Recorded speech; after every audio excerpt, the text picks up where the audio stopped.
नमस्कार दोस्तों, जब भी हम अपना मकान बनाते हैं और मकान बनाते वक्त हम स्टार्टिंग में इतने फालतू खर्च करते चले जाते हैं जिससे हमें लास्ट में बहुत ही प्रॉब्लम होती है। मकान बनाने में हमें अगर ठीक से प्लानिंग नहीं करते हैं, ठीक से आर्किटेक्ट या इंजीनियर से सलाह नहीं लेते हैं, मिस्त्री या ठेकेदार के भरोसे हम बनाने लगते हैं तो हमें थोड़ा थोड़ा करके वो लास्ट में लाखों रुपए तक एक्स्ट्रा खर्चा हो जाता है, जो कि हमें बाद में मालूम पड़ता है, पहले नहीं मालूम पड़ता है। तो सबसे पहले बात करेंगे हम ब्रिक वर्क की। तो दोस्तों, अगर वीडियो पहली बार देख रहे हैं तो वीडियो को लाइक कर दें और चैनल को सब्सक्राइब कर दें ताकि कंस्ट्रक्शन से रिलेटेड सारी महत्वपूर्ण जानकारियां मिल सकें। तो शुरू करते हैं वीडियो। सबसे पहले बात करते हैं हम ब्रिक वर्क की। अगर हम स्ट्रक्चर बना रहे हैं, फ्रेम स्ट्रक्चर से अपना मकान बना रहे हैं, तो हमें जरूरी नहीं है कि सारी जगह 9 इंच की दीवार दें, क्योंकि होता क्या है, ईंट बहुत ही महंगी कास्टली पड़ती है और उसमें जो मटेरियल लगता है मोरंग बालू या सीमेंट, तो वो अगर हम 9 इंच की वॉल रखेंगे पूरे घर में, जो सारी दीवारें होती हैं, आउटर वॉल हो या अंदर की वॉल हो, तो अगर हम फ्रेम स्ट्रक्चर बना रहे हैं तो उसमें कोई जरूरी नहीं है कि हम सारी दीवारें 9 इंच की रखें, क्योंकि पिलर और बीम पर हम मकान बना रहे हैं तो हमें केवल पार्टीशन करना है, तो हम 4 इंच पर भी जा सकते हैं, जिसमें हमें 50, 60, 70 हजार रुपए का बचत हो सकती है, क्योंकि फ्रेम स्ट्रक्चर हमारा घर का सारा लोड उठा लेता है। दूसरी चीज अगर हम बात करेंगे डोर और विंडो की, दोस्तों डोर और विंडो भी काफी कॉस्टली पड़ जाते हैं हमें घर में लगाने में, क्योंकि आजकल का जो ट्रेंड है, मार्केट में कई तरह के डोर आ रहे हैं। पहले केवल वुड के ही डोर लगते थे, अब WPC डोर आ रहे हैं, MS के डोर आ रहे हैं और बहुत से ऐसे डोर आ रहे हैं। तो हमें ये भी याद रखना है, क्योंकि डोर लगाने में अगर हम उसका हाइट देते हैं, अब तो 6 फीट 6.5 फीट नहीं चलता, अब डायरेक्ट 9 फीट 8 फीट चलता है, लेकिन उसमें जो ऊपर वेंटिलेशन लगता था वो किसी यूज के नहीं होता था, क्योंकि वेंटिलेशन कभी खोला नहीं जाता है, उसमें लकड़ी का फ्रेम लगता है, ग्रिल लगती है, कांच का फ्रेम लगता है, तो वो कोई भी यूज नहीं आता है। तो आप ये भी कर सकते हैं कि आप अगर डोर लगवा रहे हैं, वुड का लगवा रहे हैं, अच्छा है, तो नीम का डोर भी काफी अच्छा माना जाता है। और अगर कास्टली की बात करें तो सागवन है और बहुत सी महंगी चीजें हैं, तो आप केवल नॉर्मल अगर नीम का ही चौखट लगवाते हैं और उसमें अच्छी अगर वाटर प्रूफ प्लाई लगवा लेते हैं तो आपका बहुत ही अच्छा चलेगा डोर, उसमें कोई महंगा नहीं पड़ेगा। तीसरी चीज है, हम स्टेयर्स बनाते हैं। तो दोस्तों चैन स्टेयर्स आजकल बहुत ही ट्रेंड चला है, चैन स्टेयर्स बनवाते हैं जो कंक्रीट से ढलाई होती है, तो वो काफी कॉस्टली पड़ता है, क्योंकि उसमें सेटरिंग लगती है, अलग से उसका जो है स्टील बंधता है, जाल बनता है और उसके बाद कंक्रीटिंग की ढलाई होती है, लेकिन उसको बनाने में काफी जो है महंगा चार्ज होता है। तो आप केवल ब्रिक का ही जीना बना सकते हैं, उसमें कोई प्रॉब्लम नहीं है, तो इसमें भी आप बचा सकते हैं। दूसरी चीज है, जैसे हमारे पास 2000 स्क्वायर फीट की जगह है, तो 2000 स्क्वायर फीट का अगर हम प्लानिंग नहीं करेंगे तो हमें पूरा बनाना पड़ता है। पूरा अक्सर लोग बना लेते हैं, ये बहुत इंपॉर्टेंट चीज है दोस्तों।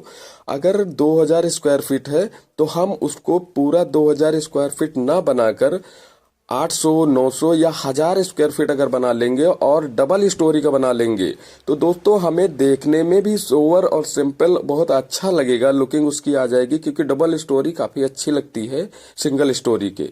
और फाउंडेशन का खर्चा बच जाता है, क्योंकि लोग फाउंडेशन में काफी खर्चा हो जाता है, जो टाई प्लिंथ लेवल पर काम होता है। तो अगर हम ये प्लानिंग कर लेंगे कि अगर 2000 स्क्वायर फीट का अगर हमारा प्लाट है, उसको हम 800, 900 या 1000 स्क्वायर फीट बना लेंगे और उसी फाउंडेशन का पैसा हम अगर डबल स्टोरी में लगा देंगे, क्योंकि ऊपर हमें फाउंडेशन नहीं बनाना होता है और जो बहुत ही जल्दी कम पैसे में ऊपर तैयार हो जाता है। और डबल स्टोरी अगर बना लिए तो वो देखने में भी अच्छा लगता है और कम खर्चे में भी बन जाता है, क्योंकि हमारा फाउंडेशन का 1000 स्क्वायर फीट का पैसा बच जाता है सीधे सीधे। तीसरी चीज, जब भी कभी हम बनाए मकान, उसके पहले हम ड्राइंग जरूर बनवा लें, क्योंकि अक्सर होता है कि हम मकान खुद से या मिस्त्री या ठेकेदार से बनाना तो स्टार्ट कर देते हैं, लेकिन अगर हम ड्राइंग नहीं बनाते हैं तो हमारा बेडरूम छोटा बन गया, बड़ा बन गया, या इधर नहीं बनना था उधर बनना था, या हमारी किचन छोटी बन गई, या बाथरूम छोटा बन गया, यहाँ नहीं बनना था। बनने के बाद ये सब चीजें मालूम होती हैं, उसमें अगर हम तोड़फोड़ कराते हैं तो हमारा बहुत ही पैसा वेस्ट हो जाता है। कम से कम अगर आप एक इंजीनियर या आर्किटेक्ट हायर करते हैं तो कम से कम अगर उससे बात कर लेंगे तो 20 से 25 हजार रुपए में आपकी ड्राइंग वो बना के दे देगा, जिससे आपको ये बाद में जो तोड़फोड़ करानी पड़ती है, जो पैसा वेस्ट होता है, ये वेस्ट होने से बच जाएगा।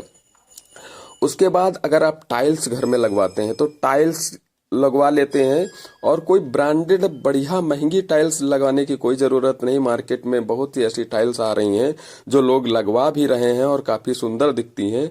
और मार्बल बहुत कॉस्टली पड़ता है। ग्रेनाइट का ट्रेंड चला है, ग्रेनाइट अगर की फ्लोरिंग लोग करवा रहे हैं, लेकिन ग्रेनाइट की फ्लोरिंग उतनी अच्छी नहीं होती है जितनी लग्जरियस टाइल्स लगता है, और टाइल्स देखने में भी बहुत ही सुंदर लगता है। तो आप टाइल्स पर जाएं तो काफी पैसा इसमें भी आपका बच जाएगा। और सीमेंट की अगर हम बात करें तो दोस्तों मार्केट में वाटरप्रूफ सीमेंट का काफी ट्रेंड चला है, बहुत ही लोग वाटरप्रूफ सीमेंट की तरफ जा रहे हैं।